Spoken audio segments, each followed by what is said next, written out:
Hey everyone, welcome back to the Spring 2015 North American Challenger Series. We're very close now to kicking off our third and final game of the evening in the semifinal match between Team Fusion and TDK. The teams are tied at 1-1. Both these games started with Fusion with a very big early game lead. Second one, though, was a very big comeback by TDK. I don't know if TDK can expect the same thing to happen, though. They're going to have to get a better grasp of this early game. And Fusion, when they do get a lead, they need a better way, better strategy to close it out because they gave up so much. Yeah. Everything was toppling down around them. It was really kind of painful to watch how much Seraph was running them around the map, and they didn't have an answer for it. Yeah, it's so strange when you have a lead that, like, I understand having a difficult game when it's close in gold. When you're up that far, though, it's weird. Like, I'm just going to keep going back to the Fusion troubles 25 minutes in because it feels like it all stems from this. Where, like, they're trying to find a solution. They know they're a good team. They're good players. They're winning in lanes. Their late game seems fine. It's that mid game that's trouble. And so they're trying to figure out what to change. And they're like, okay, well, you know what? Let's just try grouping up and going hard. Yeah. Let's try that, right? We've got a big sign, whatever. Turns out they're not able to find the reliable engages. TDK kites back really well. Double support means those bursts don't happen anymore. And it's like, wow, okay, well played, TDK. But when you're up 8K like that, you can literally just sit in lanes and be like, deal with it. I dare you to deal with this. Keep the ward control up. You've got a Rek'Sai, you've got double sight stone. Keep wards up. You have a TP Scion. Like, you have ways to deal with a split push. Fusion was like, we picked the team fight comp. We have to team fight. We have to group as 5 and force something. They forced it at the wrong time. Even in that situation where you could do Baron, send somebody to deal with Seraph, you sweep Baron, and you force them to check it. Yeah. You don't do the Baron unless you know you can 100% do it. Because even though it wasn't stolen, the fight cost them the game. It wasn't it just being flat out stolen. No. Baron didn't even go down in that fight. It was the fact that it was a team fight where they were stuck in Baron Pit, and there was enough hard engage with Zach Lulu that it was a hard kind of situation. Now, Zach right away picked up by Fusion, of course, the Sejuani ban, no surprise. Italy ban comes through, which, of course, makes a whole bunch of sense. It's exactly the same from TDK, same bans as last time. Now, they drop the Morgana for the Nidalee, which I think is definitely the right choice. Absolutely. And then they first pick the Zac away as the tanky jungler. You talked about Nintendo. He's basically Sejuani or bust. Now he's taking away another tank jungler from Kez. So what else does Kez have in his champion pool besides that? Because I think he wants to go with something tanky. You want to go with something tanky in this meta at the moment. You could go for a Nautilus. But okay. Yeah, that's right. Drop, right. That was something that they had banned previously because Smoothie actually... Trance and Smoothie both play it really well. They both play it really well, yeah. But Fusion not wanting to deal with a champion at all, not wanting to have to pick it early on. We haven't actually seen a Morgana from Trance this season. Really? We haven't? Oh, I'm actually surprised. I would have thought he's a very good There was a Morgana player who played pretty much every game. Body Drop. Body Drop was one. Okay, yes, you're right. It might just have been that one-sided ban, which surprised me then that they first picked the Morgana so early on, but apparently important. Yeah, so Kez, an old-school Evelynn player. That's last year. Yeah. No, Evelynn had buffs in 5-6, though. Evelynn had buffs in 5-6. Stealth timer at higher ranks is very short. Stays the same, goes down from 6 all the way to 3 on the restealth time, and then the W changes. You no longer get stacking movement speed per hit. It lowers this patch? It lowers the cooldown on your W, your Dark Frenzy. Yeah. Every time you hit a spell hit. Yeah.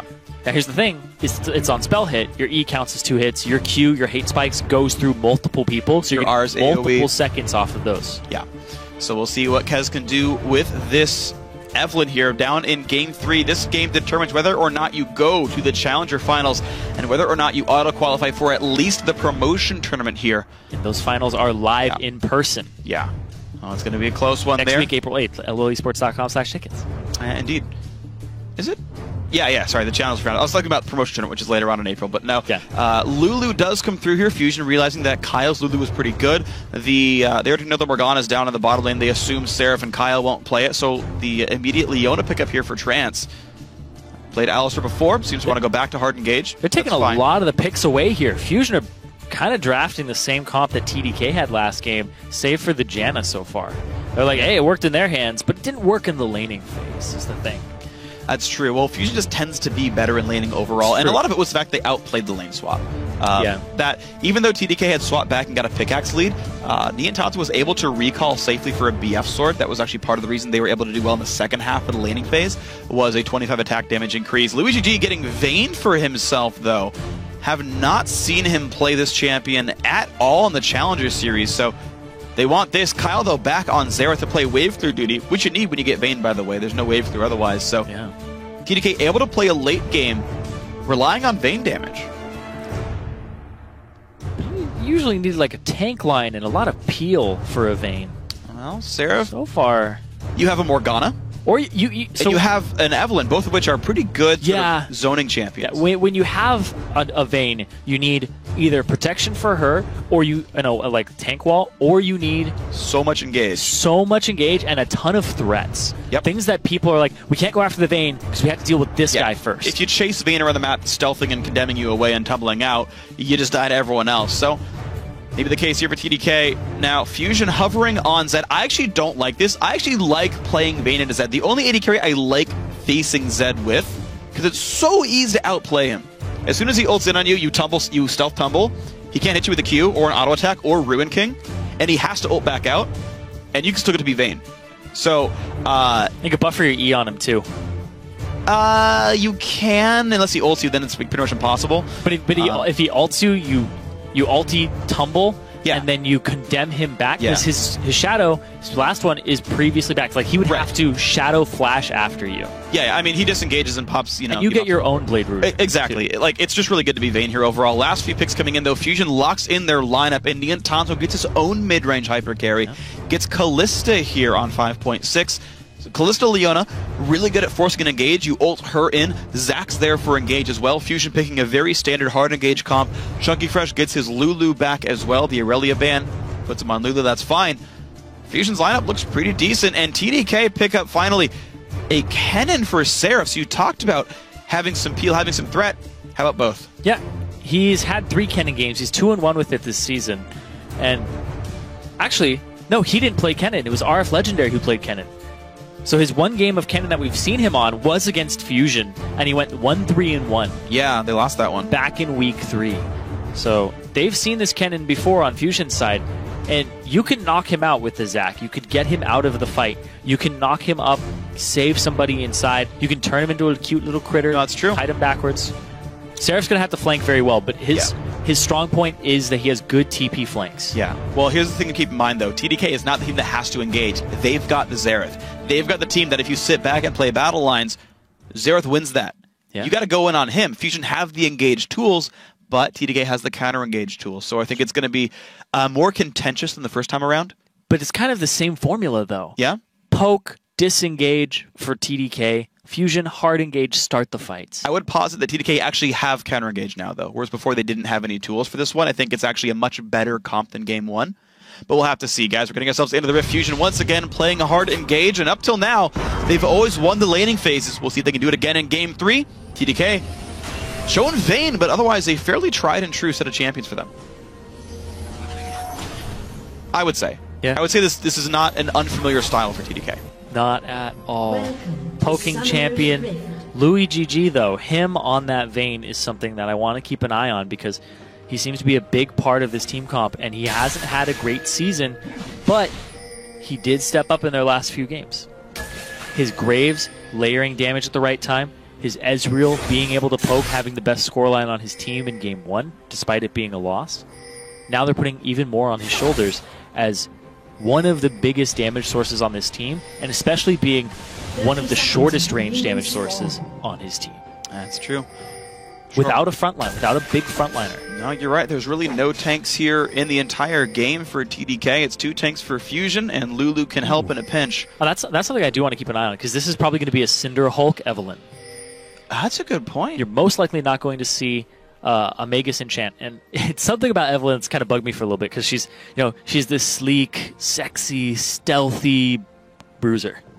Yep. She's not going to assassinate somebody. It's kind of weird because she's going to come out of nowhere early game. With a Sunfire Cape. Exactly. Beat people, and she's going to have a Sunfire Cape. It's like hearkening back to the days of Sunfire Cape Evelynn. But she's very deceptive because she gets tankier than you would expect. Yep. Her first clear is a little rough, but she can gank off the level 2 straight through the lane if somebody overextends or starts pushing. Yep. She can punish those types of moves. But she can also get tanky in the late game, be this peel champion. And now that she has more access to her W, like people are like, W kind of quote-unquote buff. was not a real buff because W resets on kills. But in team fights where kills are coming very scarcely, she gets to skitter around the fight more frequently, more often. Yeah, and you consider there's a couple of slows to worry about in this lineup overall. Glitterlance, a pretty big deal. Could really hurt Evelynn. The Rend, if we see a Hurricane build from the Intanso, pretty likely to hit him as well. So cleansing out of those could be a very big deal. Now let's see our lane matchups here. 2-on-2 in the bottom lane. A hard leash came in from TDK. Trance got all the experience from the Gromp, or the Krugs. So he's level 2 immediately, and Niantanso has nothing. But this gives him the threat. This gives him the threat of a Zenith Blade, though. Yeah, exactly. It gives you that level 2 edge where, like, hey, by the way, you know how Leona's not normally scary? Leona's scary. Deal with it. And that means that you can see how far back TDK are playing. They know they're only a few minions away. Actually, it's not even about the minions. They just know they can be fought at any time. They didn't push it at all. They didn't force it because it's a minion stack, right? You take so much minion damage early on if you dive. No, but I actually like that adaptation with the Leona of putting the XP on the Leona, having her kill the big one. I think it's very nice. I think you have to kill both for level 2. I think, she shared one, because she only had one CS, so she didn't kill them both. And then it was like 1 or 2 melees to get the level, basically. It didn't take her much to do it, and it seemed pretty safe. No, she walked back. She walked into lane and got 2 very quickly off of leeching experience. Okay. Yeah. Okay, yeah, you're right. Yeah, with 1 CS, you can't get level 2. Yeah. Yes. Not on Krugs anyway. Unless you're Gromp, Yeah. Okay, so mystery solved. Moving on to laning phase. We did it! Yay! Vayne vs. Kalista is a matchup I don't see very much, though, so I don't know how that fight goes on in the 1v1, if it ever does happen here. Lots of rolling, lots of jumping. Yeah, acrobatic lane for sure. From the Summer Olympics here. It's going to come down to True Silver Bolt stacks versus the stacks of Rend. Who can do the math in their head of who's going to die first? It's going to be fun. All right. So, equal lanes otherwise, though. 6 CS plus or minus throughout the various lanes. Nintendude does use Smite to kill Scuttler, interestingly. Just going to recall back. He is maxing E as standard. So if you tumble as Vayne, as an auto attack, ultimate tumble, as an auto attack from Kalista's coming at you, does it fizzle because of her passive? Pretty sure it does. Yeah. So yeah, actually a lot of ways to dodge Kalista damage. Can be very interesting indeed. Kez will get that pretty easily. Is going for the Trailblazer. You talked about Evelynn's jungles being fairly difficult, so gets an item to help that. Nintendude feels safe as Zac, so he gets Stalker Saber for the Chilling Smite. Yeah, you don't really need Trailblazer at all. His wave clear, or I guess his jungle clear is already really good. He's really healthy, and he just recovers all the time. Also, doesn't make use of the mana restore. Yeah. Health restore not as big either, since he gets that missing health heal essentially with how his passive and such work. Seraph is doing a really good job against Chunky Fresh. Gets a stun. Wow, meaningful damage there. Yeah. Oof. Bottom lane though, Zac. Nintendude looking for ganks. Oh, Smoothie with a late black shield, but doesn't land the knockup anyway, so who cares? Throughout this series, Nintendude's ganks have been on point in the early game. It's just that transition late game and the decision-making of Fusion is being called into question. Nintendude, though, has been phenomenal the first 20-25 minutes. Absolutely has been. We're going to see how good his ganks are as it comes in a bit later onto this one. Yeah, you get adapted to it, though. In a best of 3, going to the 3rd game, you realize Nintendude's going to want to make these moves, even on a tanky jungler, because he did it on Sejuani. And look at that, Kez. He's not going to go Cinderhulk. He's going to go for the Warrior Enchant. Okay, Warrior Enchant Evelynn it is. Going to go for the AD ratios. Hope for some good damage coming out. Chunky Fresh continually getting poked out. He's going to have to recall here, and Seraph will not only get a 14 minion lead, but maybe a wave as well if he shoves this out. It's a good place to be when you're Seraph here. Again, a really big shining force of TDK, and he's putting on so far in this series. Everyone else holding very close to equal, so Seraph, the one big lane leader, Chunky Fresh, uses teleport to get top. Seraph would know this without a shadow of a doubt, and he can time that 10 minutes roughly until that Lulu TP comes back up. See if they can use anything, get anything off that advantage, because he does have his ultimate. Oof, that Glitterlance. Yeah, I mean, you talked about being able to kind of hamper Seraph's engages. You can see right there, Glitterlance makes his life pain. Again, just I don't know if he needs to engage as far as his team comp is concerned. So it looks like he just wants to wave clear and eventually buy, because Chunky Fresh got to back. He got that cheaper Chalice of Harmony and has that MR already stacked up. Chunky Fresh is going to let him back. It's going to be the TP from Seraph to get back into lane. Bought the Haunting Guys to counter it. gets a little more towards for his top. That dude's gonna get going. They don't know Kez is here though. In comes the engage. Gonna try to jump the wall. Gets over just in time. Saves the pink ward for now. The mid lane holding very equal, but Nintendo actually getting a little bit pushed around and under-farmed as well. He's been trying to gank lanes. Yeah. He's been trying to gank lanes, and the Evelynn Trailblazer is really good at clearing camps. It's just that first clear, like I said, is kind of rough, but then from there on, she's a terror. You don't know if she's farming, you don't know if she's in a lane. And now that people haven't played against Evelynn for a very long time, you got to go back to ward the camps. That's how you see her. And even then, she can just gank the lanes. This could be an ulti here for Seraph, going for the kill onto Chunky Fresh. Ulti comes in and try to keep him alive. Of course, no Ignite in the matchup. He's going to get another stun? Yeah, even if he does, it's diminishing return stun, so it wouldn't be that big of a deal. And it's going to be a survival. Both ultis used, but again, a health lead for Seraph, who rushed to Haunting guys in this one. I actually don't love that build. I'd rather get Sork Shoes into a faster Zhonya's. Just to complete the Zhonya's in time for a team fight that might come in. Blue buff to Huhi though, Nintendo helping with that one. But the Haunting guys gives him more lane pressure. It does give him stats, I do realize that. Seraph seems to play for the lane. That's true, you're right. You're right, it's a style choice. I'm a bad laner, so I don't even care about that kind of stuff. If he cared about team fights, he wouldn't be Bruiser Nidalee. Good point. Kez on the flank, the level 6 flash engage for Smoothie. Trance is caught out here. A big double slow comes in. Flash but they stunned Nian, but he just in time pops Trance back. The re-engage comes in, and they survived that one and actually get a lot of damage done. Trance saved his flash. He had full faith that Nian was going to pull him in. And that was such a good Fates call before the condemned stun landed. Smart by Louis GG to stun that target to try to block it out. Everyone played that so well.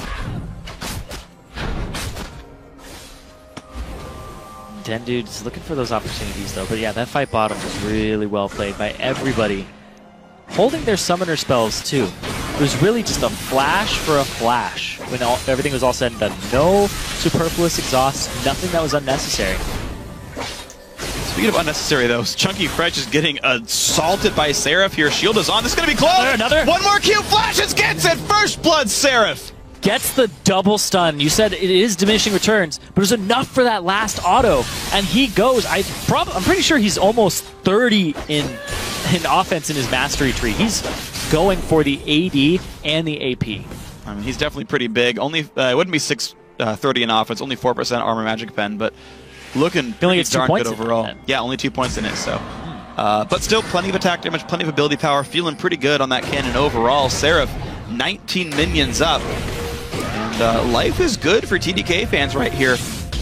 Bit of a gold lead, Chunky Fresh going for Athene to try to survive the matchup, of course. And they didn't go back to the Scion top. They went for the Lulu here. Which Chunky Fresh, I'm surprised at. His performances on Lulu he's only had one, and he went 1-5 and 2. He's had 2, and they've both been losses. Yeah. He went 1-5 and 2 and 3-4 and 9. It's his least successful champion in Challenger. True. And they went Ruffle for still up, right? Like, you could have played that. They went for it to deny it from Kyle, because it was just really rough to play against last game for them. Yeah. They picked it very early on. No. Be that as it may, they did want the Lulu. They wanted it here. Chunky Fresh feels like he's confident on this one. But here's the thing with Kennons, too, is Kennons have to get ahead early because they have really big spikes, but they're big spikes that have to be relative to their lane opponent. So look at this.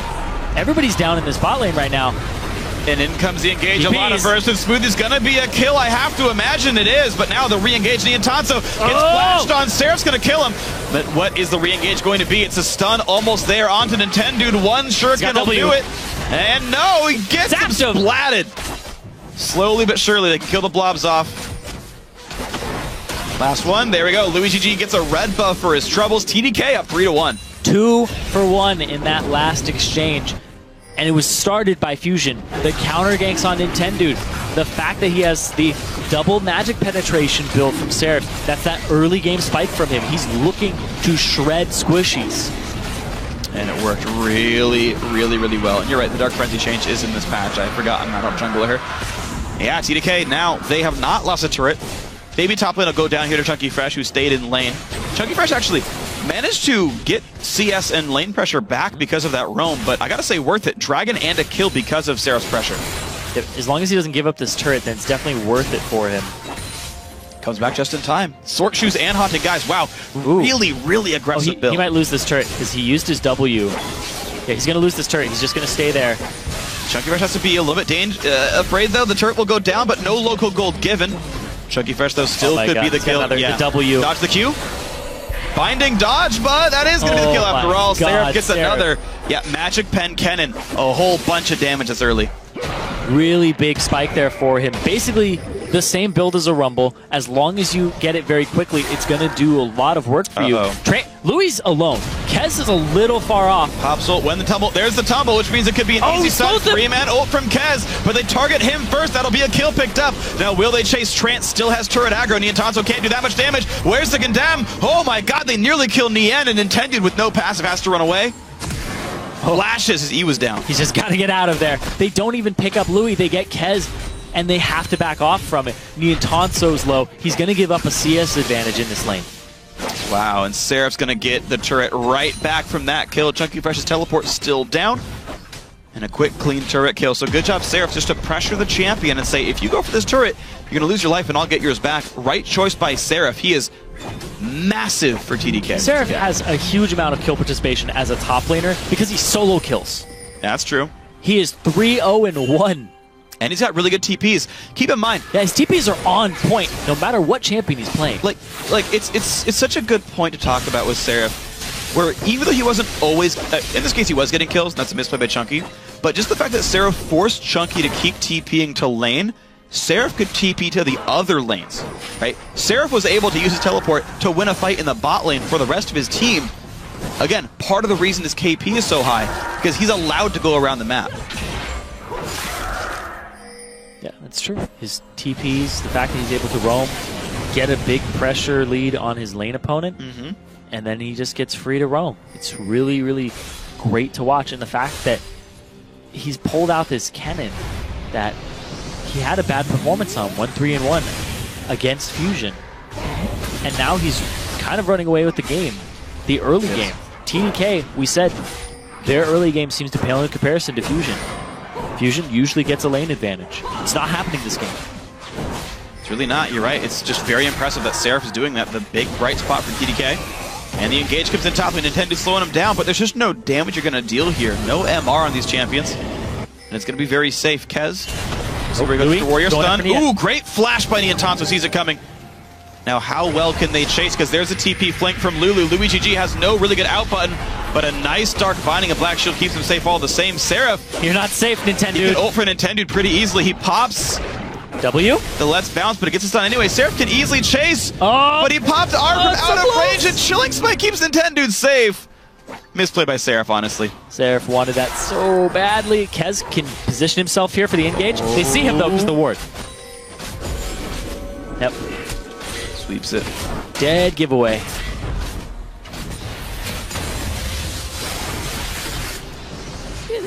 So to explain how that mechanic works, because I'm sure people are going to ask why they could see him without a pink ward there. Because he was inside the vision radius of a champion. Hold on, first with the fight in the bottom lane. Kez already here though. Hard engage, ulti onto Louis. Yeah, Louis gets low, but he stuns Niantanso. He's gonna get the kill, and there's no rend coming out. No burst comes out. Chunky Fresh forced to run away, but here comes Xerath. Dodges one, dodges two, but not the third. But it's gonna be enough to disengage. They got that exhaust onto Niantanso at the right time. Louis had worn off right as the stun. They overcommitted for it. Smoothie's ultimate was able to stun him up at the perfect time. And then the follow-up condemn from Louis was just great to watch. Follow-up was great. Going to be a 3,000 gold lead after this turret goes down. Smoothie gets a nice, easy recall and gets to start on his Zhonya's. Seeker's Arm Guard already gone. There's the turret down, 25.9 to 23. 3,000 gold as TDK are winning by every metric you can think of. Yeah, and Seraph is very close to having that needlessly large rod. He was 150 gold off. A couple more waves, and the selling potion, using the potion, he will be very close to that Zhonya's.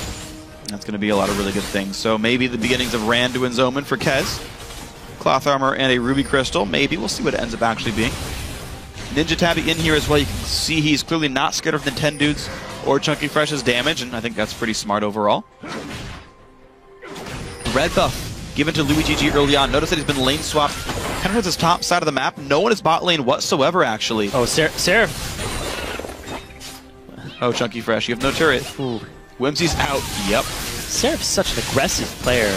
And after seeing his stint in the LCS where he was playing things like Shyvana all the time and kind of forced onto those champions and off of his style, I think it's a great example of it's really counterintuitive to change something that's working for a player.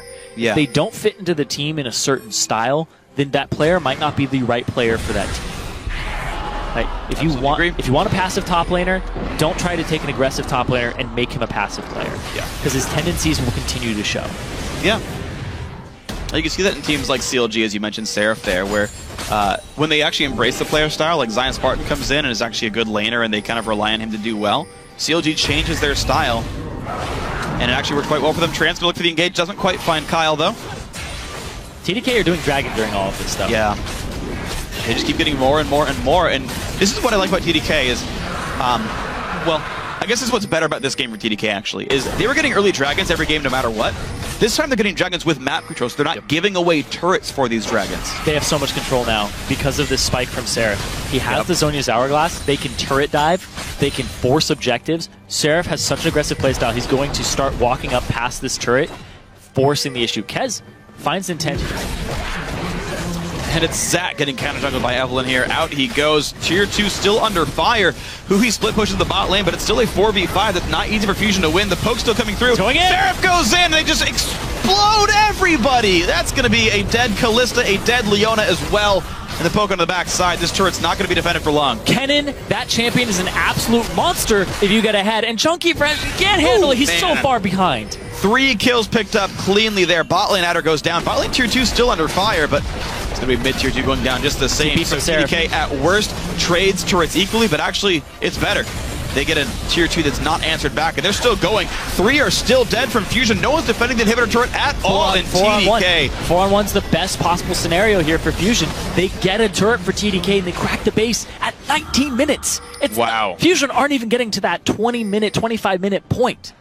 Wow, this series just slipping away fast. Huhi, this is risky. This is really risky. Looks for Smoothie of all people, but gets bound to the backside. Black Shield's on. Engage comes and picks one back up. Exhausted Luigi G forcing the flash out. Chunky Fresh wants more. Good condemn, good disengage by Kyle, but Fusion can maybe pick up a bit more in the backside. The minion wave, not far away. The health bar's pretty low by TDK. Yeah, they're going to try to just get vision control over this side of the map. Go for some type of aggressive play with Smoothie down. And they know Seraph's ulti's down too. Yeah, they do, but guess what? The wave clear is still pretty good. He just uses his body as a battering ram, knocks the minions down to half. Kyle follows up, and TDK stays safe. Seraph here with the aggressive play. As soon as they know that they can get this engagement, the damage there, just all of that damage from the Kennen. I talked about, he doesn't even have to blow his Zhonya's. He tanks the turret the entire time. He still has his Zhonya's up at this point. But I talked about Kennen's need to be up in terms of over their lane opponent and relative power spikes. When a Kennen gets behind, they feel useless. But when a Kennen is ahead, they are so effective in team fights. Yeah. It's just multiplicative in terms of the difference between a Kennen that's slightly underfarmed and a Kennen that's slightly overfarmed. It's really strange how that gap is so big. Well, it's an item-dependent champion. Yeah. And the thing is, underfarmed Kennen does have some utility. It's like an item dependency over your opponent. It's not like I hit Zhonya's and I'm fine. Well, it's because he's like kind of a burst mage, right? Like, yeah.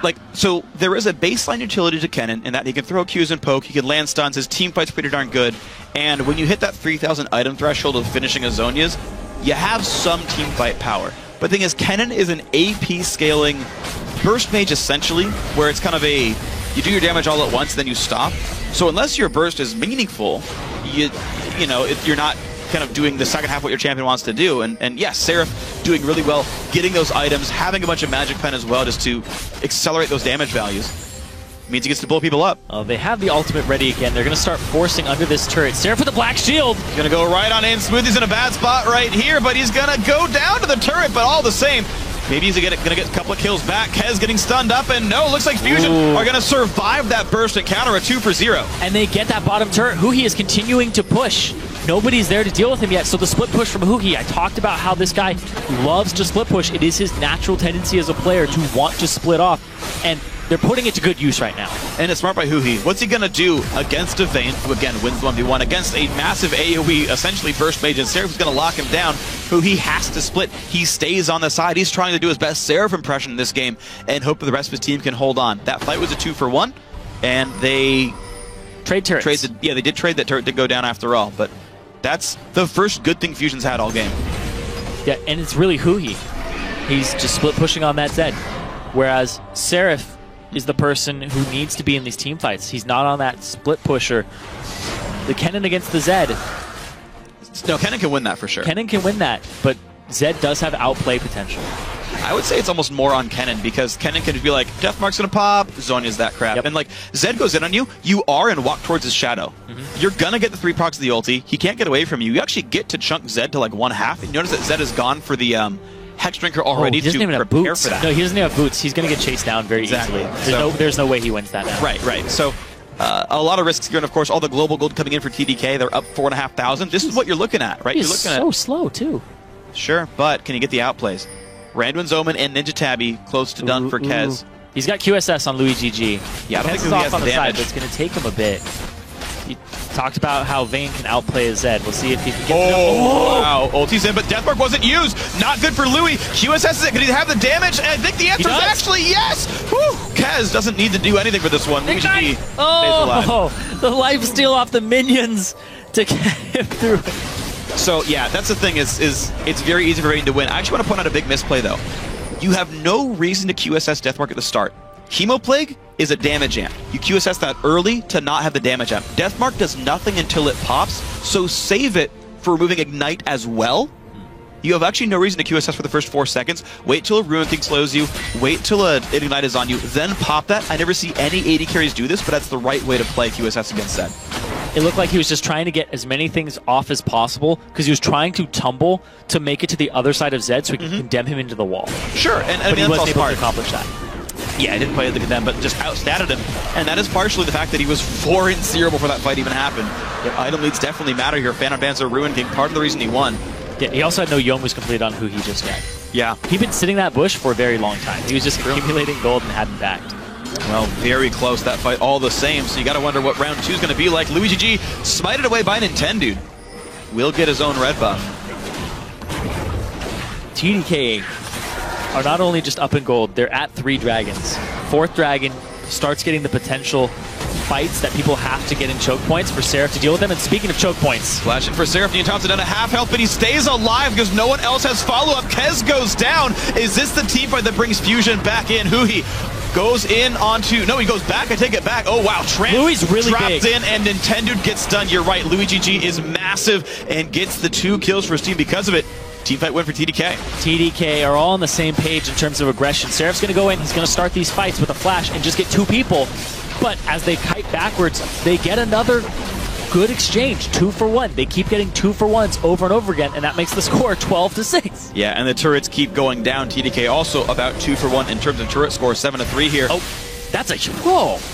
It's Magic Pen Kennen with a lot of ability power. He's 14 now. I mean, this is a scary champion to deal with. Oh, he's got red buff. Blue trinkets up, he can spot him. Doesn't need to, of course, awards there, and Huhi is going to die. No boots. He doesn't even have brown bags on his feet. Huhi has no boots. Now, boots or not, I think he still would have died there without a maybe a shadow slow coming in. He finally has just tier 1 boots, but the fact that he didn't even have them to traverse the area to get up to the mid and then run away afterwards is a big misplay. But Louis GG just comes into these fights. His target swapping is fine. The fact that he's playing these Vaynes and he's able to stay out of arm's reach and play that tumble game is really good to see. Because right now in the hyper tank meta, the hyper carries need to stay safe. Yeah. And he doesn't have a front line. We talked about it at the start. He's got to be self-sufficient with his Vayne tumbles. Yeah. And he's doing a good job of that. He's 7-0-2.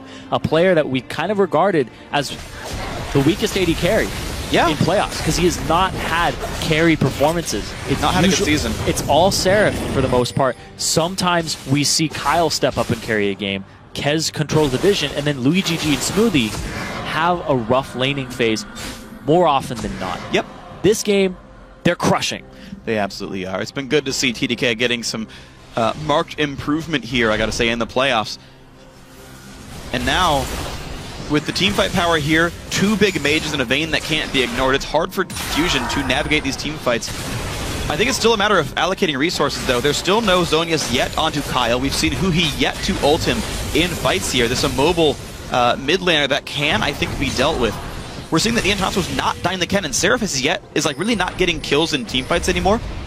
And I think if Fusion fights the battles correctly, if they can delete Xerath, kite back the Kennen, and then re-engage off of this life-stealing Niantanzo with the QSS, life gets a lot better for them. They got to do it very quickly, though, because Kyle has barrier. It's hard for Huhi to burst him down, but he's about to get his Zhonya's very shortly. So these windows are slowly closing. Zed scales great into the late game, but there are items that counter him. Yeah, there are. And you're seeing the breakdown of this. The poke keeps coming through. No engage is happening for Fusion, and now their front line's down below half health. It means they seed the inhibitor, and now it's going to be 5 minutes of pressure for TDK taking that inhib down. When you walk up, they have this gigantic wave in the top lane, and they're going to sweep on their way to the Baron. It might be a setup here to possibly take this objective because everybody's healthy, and as you see somebody approach as Kennen, you can run into that choke point and throw down the Slicing Maelstrom. Seraph actually looked like he was attacking the Baron. Yeah, they attacked the Baron there to draw them in. That's Scrying Orb down from Niantanzo. He can't check this. There's no way they can check this anymore. They have dead vision. Face checks aplenty then for Niantanzo and the rest of Fusion. They're going to run in and see Kyle in the front lines. That actually is a good thing for Fusion. They stun him. They pop the ults down. In they go. But there's a Seraph counter engage. Who's got the damage output? Looks like the answer is TDK. 1 kill already. Kez kites towards the back and stays alive. Niantanzo, though, getting jumped on, and he can't do anything about this. Quick kill for Seraph. That is going to be a 4 for 1 in front of Baron. There's so much on Nian's shoulders, and he just can't carry it right now. Louis GG had a great game. And Chunky Fresh is the sole surviving member. They're going to shove up the mid. This might be game. This could be game right now, and TDK could be heading into the Challenger Finals for Spring 2015 here in North America. The 2nd seed making it look that way after all. And there we go. Nexus turret number 1, number 2 under fire right afterwards. I don't think there's enough respawns here. This is going to be it, and a quick one at that. 29.5 minutes in. TDK with the comeback win in games and in series are heading to the finals.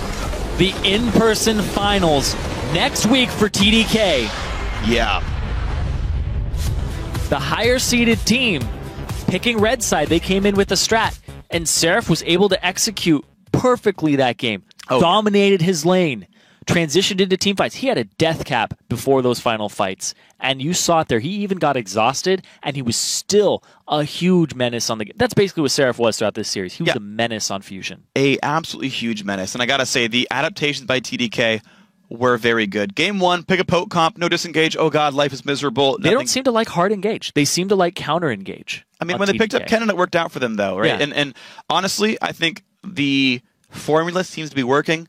The great laning phases finally came out this time around, and it was really good to see that TDK seemed to grow so well throughout the series. Did a great job at the end of that best of 3. I still can't believe they had that comeback in game 2. Seraph basically had the damage of Zed, Zac, and Kalista combined. Ouch. Yeah. Seraph did pretty well. Overall, I gotta say, TDK looking absolutely amazing as a team. And now, joining us to talk about that victory is TDK support Smoothie. Man, congrats on that win. Hey, thanks. And welcome back. Thank you. So talk to me about this series then. Game 1, honestly not very pretty. Game 2, you guys nearly lost that one as well. What were you trying to orchestrate to get back in that second game? In game 1, I think we forgot about this Rumble pick. We know Chunky played lots of Aurelia, but we didn't respect the Rumble pick, and we just paid for it. And Xerath, which wasn't a good pick into Urgot because he needs to swap really easily and just die. So yeah, just pick and ban phase issues in the first game. And following up on that, you guys then adapted. You banned the Urgot the next game. And do you guys have somebody who helps you through pick and bans? Do you have a coach? Do you have a support staff? Or are you guys doing that yourself? I'm currently not living in the house right now, but apparently we're just doing it as 5 players, as using our knowledge as solo queue players at the moment. But yeah, besides that, I have no real clue. I guess you are still kind of the guy on the outside looking in, the non-Korean speaker here. But yeah. I want to talk to you about the match you're going to have next week, because tomorrow night, Enemy Esports and Final 5 face off. How do you feel about that semifinal match? And then how would you match up against the winner? For now, I'm expecting I'm thinking enemy's gonna win that game, but things can happen. The first week with Final Five, they're a pretty new roster, right? So we can't really tell what to expect from those games. But now that they have more times for scrims and to prepare, I think they might be pretty strong. So we'll see what happens from here. And you talked about time for scrims. I want to ask you about your own team there, because we didn't see a lot of your guys last week. Have you guys still been keeping up with scrims, and were you expecting this result today if you didn't have as much time as you would hope? Yeah, for the last week, since everyone was gone, we didn't really have a lot of scrim times. We actually only had 2 days worth of scrims prior to this game, so it was pretty scary for to play these games with just so little time to practice. But it worked out in the end. We just need to work on pick and bans phase. And thankfully, it's a best of 3 for you guys, so yeah, you're able to adapt. There's really nice pivoting there. Yeah. Well, anyway, thank you very much for joining us. Good luck next week in the finals. We get to see you guys in person. Yeah. Yeah, for sure. Thanks a lot, guys. Absolutely. So after today's matchup, let's see how the bracket shapes up. TDK, of course, they've advanced to the finals live in the LCS stage in Los Angeles on April 8th. Meanwhile, with the loss, Fusion will compete for 3rd place on April 7th. And remember, 3rd still gets to compete for a spot in the LCS at the Summer Promotion Tournament. So all is not lost for Fusion.